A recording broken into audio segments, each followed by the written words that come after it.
সে পাশে বসে খাচ্ছে, আপনি দেখলেন তাকে, সে কলেজে যাচ্ছে, একটু দেখে নিলেন।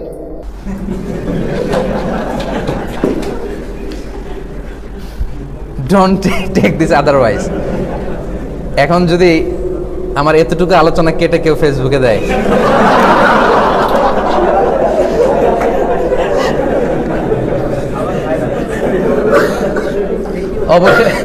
অবশেষে একই বললেন মিজানুর রহমান আজহারী।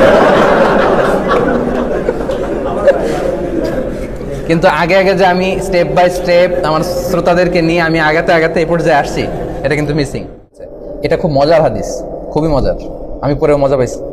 আন জাবিরিন রাদিয়াল্লাহু আনহু قال, আল্লাহ রাসূল সাল্লাল্লাহু আলাইহি ওয়াসাল্লামের সাহাবী জাবির বলেন, قال রাসূলুল্লাহ সাল্লাল্লাহু আলাইহি ওয়াসাল্লাম, আল্লাহ রাসূল সাল্লাল্লাহু আলাইহি ওয়াসাল্লাম বলেছেন, ইযা খাতাবা আহাদুকুমুল মারআ, তোমাদের কেউ যখন কোনো মেয়েকে বিয়ের প্রপোজ করে, ফাকাদ্দির আন ইয়ারা মিনহা বা'দা মা ইয়াদউহু ইলাইহা ফালিয়াফআল, ওই মেয়ের এমন কিছু যেন সে দেখে নেয় যেটা তাকে বিয়ের প্রতি উদ্বুদ্ধ করবে, এমন কিছু যেন দেখে নেয়। লেটস সে মেয়ের হাসি, মেয়ের কথা বলার ধরন, তার হাঁটার স্টাইল, তার বাহ্যিক অবয়ব, এগুলো এমনভাবে যেন সে যেন দেখে নেয় যেটা তাকে এই মেয়েকে বিয়ে করার প্রতি উদ্বুদ্ধ করবে। আগে আমি বলেছি যে যাকে বিয়ে করবেন তাকে যদি আপনার মায়া না লাগে, ভালো না লাগে, ভালোবাসাটা ফিল না হয়, তাহলে তো আপনি তাকে বিয়ে করবেন কি করে?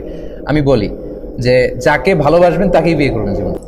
যদি তোমরা কেউ কাউকে প্রপোজ করো, তখন যদি ওই মেয়ের কিছু অংশ, তার চেহারা, তার শরীর, তার দেহ সব মিলে তাকে দেখে এমন কিছু দেখে নেওয়া যায় যেটা তাকে বিয়ে করার প্রতি উদ্বুদ্ধ করবে, সেজন্য এটা করে।